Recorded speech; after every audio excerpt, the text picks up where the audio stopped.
कैसे हो आप सब लोग? उम्मीद करता हूँ सब लोग अच्छे होंगे और मेरी कल की वीडियो को आपने बहुत अच्छी तरीके से देखा होगा। आज हम सिंधु घाटी सभ्यता का part number 2 class number 2 start कर रहे हैं और आज सिंधु घाटी सभ्यता पूरी तरीके से फाइनल हो जाएगी। इसके बाद सिंधु घाटी सभ्यता का एक भी प्रश्न आपका एग्जाम से बाहर नहीं जाएगा। तो शुरू करते हैं सिंधु घाटी सभ्यता। ठीक है, कल हमने लास्ट आपको बताया था कि मनुष्य के द्वारा खोजी गई प्रथम धातु, मनुष्य के द्वारा खोजी गई पहली धातु जो थी वो हमारा तांबा थी और तांबे और टिन को मिलाकर के कांसे का निर्माण हो रहा था। ये कल की क्लास में आपको बहुत अच्छी तरीके से बताया। आगे बढ़ते हैं, ये पॉइंट आपका मोस्ट इंपोर्टेंट रहेगा। इस पॉइंट में क्या है, इसमें ये पूछा जाएगा सिंधु घाटी सभ्यता का उत्तरी बिंदु क्या है, दक्षिणी बिंदु क्या है, पूर्वी बिंदु क्या है और पश्चिमी बिंदु क्या है। तो इसकी जानकारी पूरी आपको पता होनी चाहिए। सुनिए, एग्जाम में पूछा जाए सिंधु घाटी सभ्यता का उत्तरी बिंदु क्या है, तो आपको कहना है मांदा उत्तरी बिंदु है। क्या बताना है? मांदा कहाँ पड़ता है? जम्मू कश्मीर में पड़ता है। किस नदी पर पड़ता है? चिनाब नदी पर पड़ता है। ठीक, फिर पूछा जाएगा पूर्वी बिंदु।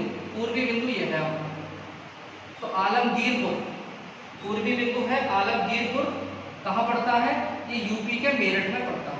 किस नदी पर है? हिंडन नदी पर यह पड़ता है। ठीक है जी। अब आइए दक्षिण में। दक्षिण में कौन सा है? दायमाबाद है वो। कौन सा? दायमाबाद। कहाँ पड़ता है? महाराष्ट्र में पड़ता है, प्रवरा नदी पर पड़ता है। कहाँ पर पड़ता है? महाराष्ट्र में पड़ता है और प्रवरा नदी पर पड़ता है। एक क्वेश्चन और आता है कि प्रवरा नदी किस नदी की सहायक नदी कहलाती है, तो आप कह देना गोदावरी नदी की सहायक नदी कहलाती है। किसकी सहायक नदी है? गोदावरी नदी की सहायक नदी सबसे बड़ी जो है वो प्रवरा नदी मानी जाती है। ठीक है जी। एक पूछा जाता है पश्चिमी बिंदु। पश्चिमी बिंदु में आता है सुतका गिंडोर। क्या नाम है? ये नाम बड़ा ध्यान से सुनना। सुतका गिंडोर इस जगह का नाम है।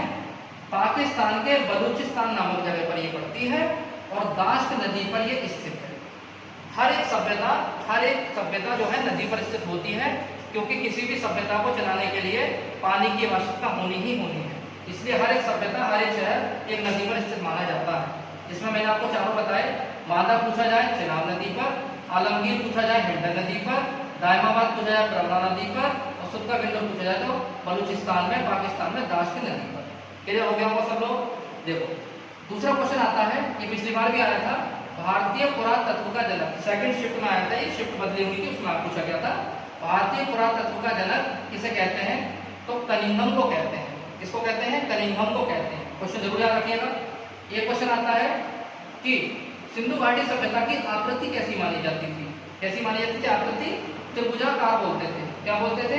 त्रिभुजाकार बोलते थे। ठीक है, त्रिभुजाकार क्यों बोलते थे? इसलिए बोलते थे, आपको यहाँ समझाने की कोशिश करता हूँ।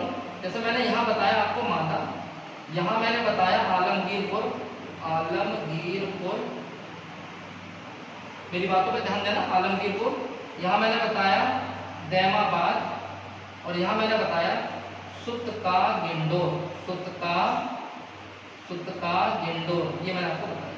जब ये हम सिंधु घाटी सभ्यता में देखते हैं तो इसकी जो इस तरीके से इमेज बनती है, इस तरीके से इमेज बनती है। तो आप देख रहे हो कैसे त्रिभुजाकार इमेज बनी, नहीं बनी? इसलिए हम कहते हैं कि सिंधु घाटी सभ्यता की आकृति कैसी है? त्रिभुजाकार। एक बहुत अच्छा क्वेश्चन आता है, सुनिए। ये यहाँ पे मैं आपको बताना भूल गया, सुनिए।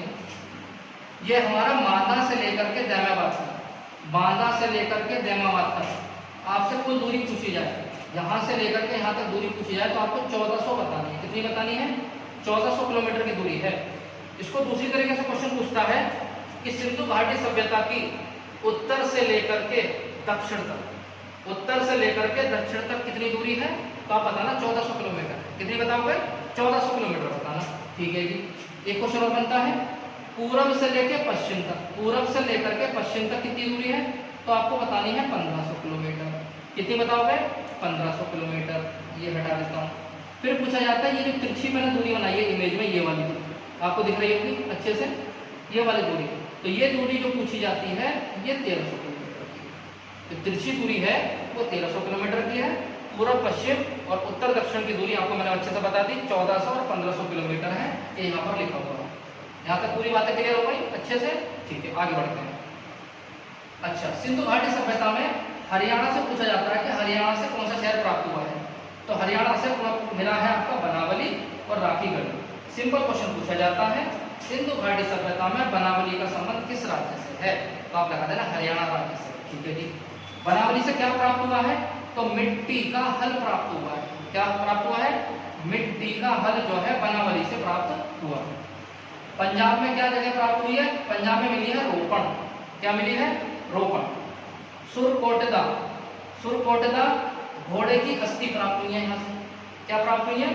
सुरकोटदा से घोड़े की अस्थियां प्राप्त हुई है। कल भी क्वेश्चन बताया था मैंने, सुरकोटदा से क्वेश्चन और बताया था कल मैंने आपको कि सिंधु घाटी सभ्यता का प्रमुख बंदरगाह कौन सा है? तो लोथल अगर ऑप्शन में नहीं मिलता है तो हमें सुरकोटदा भी आंसर बताना होगा।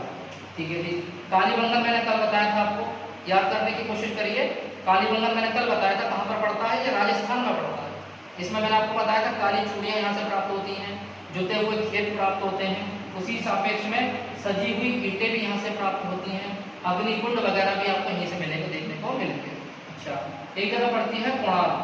कुणाल, कुणाल से क्या प्राप्त हुआ है? चांदी का मुकुट। मोस्ट इंपोर्टेंट क्वेश्चन है यह, किसी बच्चे को याद नहीं रहता है। कुणाल से क्या प्राप्त हुआ है? चांदी का मुकुट सिंधु घाटी सभ्यता में कहां से प्राप्त हुआ है? तो कुणाल से प्राप्त हुआ है। उम्मीद करता हूं समझ में आ गई होगी यहाँ तक बातें। आगे बढ़ते हैं। एग्जाम में पूछा जाए सिंधु घाटी सभ्यता की भाषा कैसी थी? तो भाषा कैसी थी? भाव चित्रात्मक थी। मतलब हम इसको पढ़ नहीं सकते थे, लिख नहीं सकते थे, भाव से समझते थे। अच्छा, एक क्वेश्चन बड़ा इंपॉर्टेंट है, इसमें यू अक्षर सर्वाधिक देखने को मिला है। जो सिंधु घाटी की भाषा है जो भाव चित्रात्मक में, उसमें जो इमेज वगैरह बनी हुई है वो यू शेप की ज्यादा देखने को मिली है।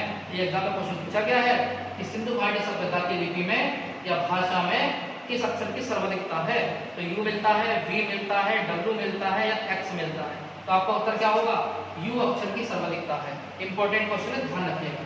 एक क्वेश्चन यहाँ गलती होती है, सिंधु घाटी सभ्यता के निवासियों को किस नाम से जानते थे?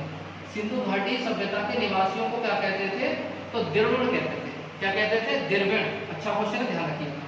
सिंधु घाटी सभ्यता का प्रमुख देवता पूछे आपसे तो पशुपति बताना। क्या बताओगे? पशुपति बताना। और पशुपति शिव जी का पर्यायवाची माना जाता है। ऑप्शन में शिव जी नहीं, पशुपति नहीं मिले तो शिव जी भी मिल सकता है, लेकिन शिव जी का पर्यायवाची पशुपति बताना, ध्यान रखना। पशुओं के नाथ पशुपति। अच्छा, पशु पूछा गया है, प्रमुख पशु पूछा जाए तो अलग अलग कुबड़ वाला सांड। क्या लगाओगे? कुबड़ वाला सांड बताना। क्या बताओगे? कुबड़ वाला सांड। ध्यान रखना, ये कुबड़ वाला सांड ऑप्शन में देख करके आपको हंसी जरूर आएगी कि ये ऑप्शन आंसर नहीं होगा, लेकिन आंसर यही होता है। अच्छा, फिर आपकी ये चार चीजें बड़ा इंपॉर्टेंट है कि सिंधु घाटी सभ्यता का हड़प्पा किस नदी के किनारे स्थित है? लगाइएगा, रावी नदी के किनारे। मोहनजोदड़ो किसके नदी के किनारे है? सिंध नदी के किनारे। मोहनजोदड़ो कहाँ पर पड़ता है? तो लरकाना नामक जगह पर पड़ता है। ये क्वेश्चन आपको ध्यान नहीं रहता है, एग्जाम में मोहनजोदड़ो से क्वेश्चन बनता है कि मोहनजोदड़ो ऑप्शन में आया कि भारत में पड़ता है, पाकिस्तान में पड़ता है, अफगानिस्तान में पड़ता है या बांग्लादेश में पड़ता है? तो आंसर लगेगा पाकिस्तान में, आपको पता है। लेकिन अगर उसकी जगह पूछती तो आपको लरकाना बताना। क्या बताना है? लरकाना। ठीक है जी। चनहुदड़ो, ये भी आपका सिंधु नदी पर पड़ता है। लोथल कौन सी नदी पर है? भोगवा नदी पर। कल आपको बहुत अच्छे से बताया था। लोथल गुजरात में पड़ता है, ये भी आपको बताया था। और लोथल की राजधानी गांधीनगर है। सॉरी, गुजरात की राजधानी क्या है? गांधीनगर है, आपको बताया था। अच्छा, एक क्वेश्चन और आता है, हड़प्पा से स्वास्तिक चिन्ह प्राप्त हुआ है। स्वास्तिक चिन्ह समझते हो? इस तरीके से आपने चिन्ह देखा होगा, ये वाला चिन्ह, इसको बोलते हैं स्वास्तिक चिन्ह। कहां से प्राप्त हुआ है? हड़प्पा से प्राप्त हुआ है। ठीक है जी। एक कब्रिस्तान प्राप्त हुआ है यहाँ से, जिसका नाम है RS-37। नाम लिखा हुआ आता है RS-37 कब्रिस्तान कहां से प्राप्त हुआ है? तो आपको लगाना है हड़प्पा से प्राप्त हुआ है। अच्छा ठीक है। मोहनजोदड़ो से पूछा जाता है पुजारी की मूर्ति कहां से प्राप्त हुई है? पुजारी की मूर्ति कहां से प्राप्त हुई है? आपको बताना है मोहनजोदड़ो से प्राप्त हुई है। यहाँ एक बड़ी अच्छा क्वेश्चन बनता है। पुजारी की मूर्ति को देखते हुए हम लोग ये सोच लेते हैं कि पुजारी की मूर्ति अगर प्राप्त हुई है तो इस सभ्यता में मंदिर भी होंगे, लेकिन ऐसा नहीं है। मंदिर के साक्ष्य इस सभ्यता में प्राप्त नहीं हुए। ठीक है जी, आगे बढ़ते हैं। चनहुदड़ो नामक एक जगह पड़ती है, इसका बड़ा अच्छा क्वेश्चन है। दो चीजें प्राप्त हुई यहाँ से। एक तो पूछा जाता है मन के बनाने का कारखाना। मन के बनाने का कारखाना कहां से प्राप्त हुआ है? तो चनहुदड़ो से प्राप्त हुआ। एक क्वेश्चन और आता है बिल्ली का पीछा करते हुए कुत्ते के पैरों के निशान। बिल्ली का पीछा करते हुए कुत्ते के पैरों के निशान कहां से प्राप्त हुए हैं? चनहूदड़ों से प्राप्त हुए। चनहूदड़ों, दड़ो, दड़ों से याद कर लेना दौड़ो, चनहूदड़ों से याद कर लेना दौड़ो। और कुत्ता तुम्हारे पीछे पड़ेगा तो तुम्हें दौड़ना ही पड़ेगा, इसलिए चनहूदड़ों वाले में लगाना कुत्ते के पैरों के निशान बिल्ली का पीछा करते हुए। और बिल्ली तुम्हारा पीछा कर रही थी, बिल्ली तुम्हारा पीछा कर रही थी, इसलिए तुम दौड़ रहे हो, दौड़ रहे हो मतलब दौड़ो लिखा हुआ चनहूदड़ों समझ जाना। दैमाबाद, दैमाबाद यही वाला है, ये दक्षिणी बिंदु जो था सिंधु घाटी सभ्यता का दक्षिणी बिंदु, दैमाबाद वही है। यहाँ से क्या प्राप्त हुआ है? तांबे का रथ। किसका रथ? तांबे का रथ। चलिए ठीक है। एक क्वेश्चन आता है, सिंधु घाटी सभ्यता में कैसी पद्धति अपनाई जाती थी? कैसी पद्धति? तो ग्रिड पद्धति। ग्रिड पद्धति का मतलब क्या होता है? तो ग्रिड पद्धति का मतलब ये होता है इस तरीके से, इस तरीके से, मतलब ये मकान बने हुए हैं, इधर मकान बने हुए हैं, ये अपने बीच में सड़क चल रही है, सड़क, तो इसे ग्रिड पद्धति कहा जाता था। पूरा जाल जैसा दिखाई देता था, जाल। ठीक है। अच्छा, और अच्छा क्वेश्चन सुनिए, सिंधु घाटी सभ्यता में जो दरवाजे थे, मकानों के जो दरवाजे थे वो पीछे की ओर खुला करते थे। पीछे की ओर मतलब सड़क की ओर नहीं खोलते थे, पीछे की ओर खुला करते थे, दरवाजे पीछे की ओर खुलते थे। सब लोग ये याद करके चले जाते हैं, लेकिन एग्जामिनर आपसे बहुत ज्यादा चतुर होता है, वो क्वेश्चन यहीं पर हल्का सा घुमा देगा। क्वेश्चन क्या घुमाएगा? वो ये बोलेगा, सिंधु घाटी सभ्यता का वो कौन सा ऐसा नगर की ओर नहीं खोलते थे, पीछे की ओर खुला करते थे, दरवाजे पीछे की ओर खुलते थे। सब लोग ये याद करके चले जाते हैं, लेकिन एग्जामिनर आपसे बहुत ज्यादा चतुर होता है, वो क्वेश्चन यहीं पर हल्का सा घुमा देगा। क्वेश्चन क्या घुमाएगा? वो ये बोलेगा, सिंधु घाटी सभ्यता का वो कौन सा ऐसा नगर है, क्या बोला मैंने? सिंधु घाटी सभ्यता का वो कौन सा ऐसा नगर है जिसमें दरवाजे पीछे की ओर नहीं खुलते थे, आगे की ओर खुलते थे? हमें तो वो जगह बताओ। तो आपको कंफ्यूज नहीं होना है, इस वीडियो में उसका आंसर मैं बता रहा हूँ, ध्यान रखिएगा सब लोग। लोथल एक ऐसी जगह थी जिसमें मकानों के दरवाजे आगे की ओर खुलते थे, अन्यथा जितने भी जगह मैंने आपको बताई हैं वो सब के दरवाजे पीछे की ओर खुला करते थे। अच्छा, कल मैंने आपको बताया था कि सिंधु घाटी सभ्यता के जो मकान थे वो पक्की ईंटों के बने हुए थे, और पक्की ईंटों में टेराकोटा पाया जाता है, ये कल मैंने आपको अच्छे से बताया था। आज मैं आपको बता रहा हूँ कि वो पक्की ईंटों का साइज क्या था। अब बताओ, साइज तक भी एग्जामिनर पूछ लेता है, तो कंफ्यूज नहीं होना है। लेंथ ये है, लंबाई ये हाइट हो गई, लेंथ ब्रेथ हाइट, लंबाई चौड़ाई और ऊंचाई, ये उनकी ईंटों का साइज था। 4 to 1, ध्यान रखिएगा 4 to 1। चलिए ठीक है, आगे बढ़ते हैं। ये मैंने आपको बता दिया, कुबड़ वाला सांड जो है प्रमुख पशु था, प्रमुख देवता पशुपति थे। अच्छा, कल एक क्वेश्चन मैंने आपको बताया था, याद आ रहा होगा आपको, कि मैंने पूछा था सिंधु घाटी सभ्यता का जो समाज था वो कैसा था, तो आपने बताया था मात्र सत्तात्मक था, मतलब माता की चला करती थी। लेकिन ऑप्शन में कभी कभी मात्र सत्तात्मक नहीं होगा, तो उसकी जगह क्या होगा? तो ये वर्ड आप बिल्कुल अपने दिमाग में बसा लेना। जैसे मैंने कल आपको बताया था, मोहनजोदड़ो का शास्त्रीकृत मृतकों का टीला होता है, और दूसरा ऑप्शन में मिलता है नकलिस्तान। ऐसे बेटा सेम टू सेम ये है उचित समतावादी।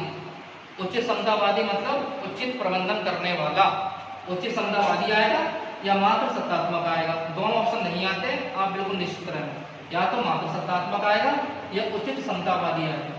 हर चीज को लेकर के जाना है आपको एग्जाम में, कि कोई भी क्वेश्चन आपके नोट्सों में से या आपके जो पढ़े हुए हैं क्वेश्चन उनमें से बाहर नहीं जाएगा, इस बात की गारंटी मेरी है पूरी पूरी।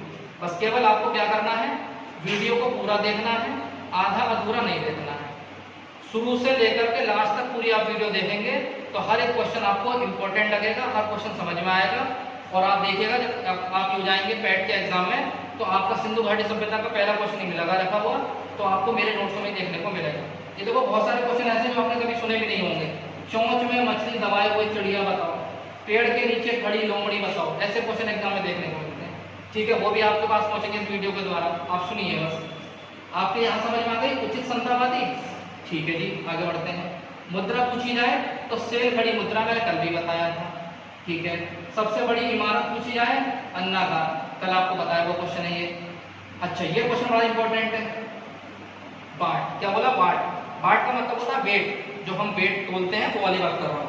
तो पूछा जाता है बाट कहाँ से मिले थे सिंधु घाटी सभ्यता में, तो आप कहते हैं ना लोथल से प्राप्त हुए थे। कहाँ से प्राप्त हुए थे? लोथल से प्राप्त हुए थे। यहाँ तक क्वेश्चन खत्म नहीं होता, पूछता है बाट किसके गुणज में थे, तो आपको लगाना होगा 16 के गुणज में थे। 16 का मतलब समझिए गुणज का मतलब 16 किलो का वाट, उसके बाद 32 किलो का वाट, उसके बाद मतलब 48 किलो का वाट, उसके बाद 64 किलो का वाट। जैसे अभी हमारे चलते हैं 5-10 का जो वाट किलो देखा होगा आपने, लेकिन उस समय जो 16 के गुणज में वाट थे। कहाँ से प्राप्त हुए थे? लोथल से प्राप्त हुए थे। आप जरा एक मुझे क्वेश्चन बताइए कि लोथल जगह कहाँ पर पड़ती है, कोशिश करिए बताने की। आंसर आ गया होगा आपकी जुबान पर। क्या आंसर आया होगा? लोथल कहाँ पड़ता है? गुजरात में पड़ता है। ठीक, आगे बढ़ते हैं। देखिए, चोंच में दबाए हुए चिड़िया, चोंच में मछली दबाई चिड़िया कहाँ से प्राप्त हुई है? तो ये भी आपकी चंदूदड़ों से प्राप्त हुई है।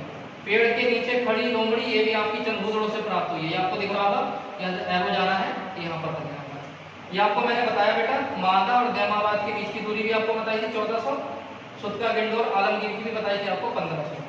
ठीक है, लोथल के दरवाजे जो है आगे की ओर खुलते थे, ये आपको मैंने बता ही दिया। अब अंतिम प्रश्न और बचता है, वो और आप देख लीजिए, सुनिए मेरी बात। ये लास्ट क्वेश्चन का मैं बना देता हूँ बॉक्स में, इस क्वेश्चन को और आप सुनिए। क्या क्वेश्चन लिखा हुआ है? एग्जाम में 2 क्वेश्चन आते हैं। पहला क्वेश्चन, सिंधु घाटी सभ्यता कितने देशों में विद्यमान थी? क्या मैंने बोला? सिंधु घाटी सभ्यता कितने देशों में विद्यमान थी? तो आप कहेंगे 3 देशों में विद्यमान थी। कौन कौन से? भारत में, पाकिस्तान में, और तीसरा मैंने ये लिखा है अफगानिस्तान। कहाँ पर? अफगानिस्तान में थी तीसरे विद्यमान। दूसरा घुमा के क्वेश्चन पूछता है कि सिंधु घाटी सभ्यता का संबंध किस देश से नहीं था? मैंने क्या बोला? सिंधु घाटी सभ्यता का संबंध किस देश से नहीं था? ऑप्शन में आएगा भारत से नहीं था, पाकिस्तान से नहीं था, या अफगानिस्तान से नहीं था, या बांग्लादेश से नहीं था। तो आपका उत्तर क्या होगा? बांग्लादेश से नहीं था। अच्छा, अफगानिस्तान में 2 शहर खोजे गए थे सिंधु घाटी सभ्यता के, और वो मोस्ट इंपोर्टेंट रहते हैं। पहले जगह का नाम था शोतुबाई। क्या नाम था? शोतुबाई। और दूसरा का था मुंडी का। क्या नाम था? मुंडी का। और अंतिम प्रश्न आता है, सिंधु घाटी सभ्यता के लोग मिठास के लिए किस चीज का इस्तेमाल करते थे? मतलब मीठा चखने के लिए किस चीज का इस्तेमाल करते थे? तो शहद का इस्तेमाल करते थे। किसका इस्तेमाल करते थे? शहद का इस्तेमाल करते थे। तो उम्मीद करता हूं दोस्तों सभी चीजें आपको समझ में आई होंगी। एक ये क्वेश्चन बचता है आपका, घर में कुएं मिले थे, कहां पर मिले थे? ये बड़ी इमारत कहां मिली थी? मोहनजोदड़ो में। बड़ी इमारत जो मिली थी अंडाकार, ये मोहनजोदड़ो से मिली थी। यहीं से क्वेश्चन बनता है, सिंधु का बाग किस जगह को कहते हैं? तो मोहनजोदड़ो को कहते हैं। सिंधु का बाग किसे कहते हैं? मोहनजोदड़ो को कहते हैं। घर में कुएं मिले थे, वो भी मोहनजोदड़ो से मिले थे। तो पूरा का पूरा मैंने आपको बता दिया है। एक आध भी क्वेश्चन नहीं रहा होगा, मैंने सभी क्वेश्चन आपके सामने प्रस्तुत कर दिए हैं। उम्मीद करता हूँ ये दोनों वीडियो मेरी आपकी समझ में आई होंगी, और आप ऐसे ही प्यार मुझे देंगे, लाइक करेंगे, शेयर करेंगे, सब्सक्राइब करेंगे। और आगे मुलाकात आपसे, कल तो संडे है, कल हम ऑफ रहेगा, कल क्लास ऑफ रहेगी। मंडे को आपसे दोबारा मुलाकात होगी नए चैप्टर के साथ, जिसका नाम होगा वैदिक सभ्यता। ओके, अपना ख्याल रखिएगा। Thank you so much.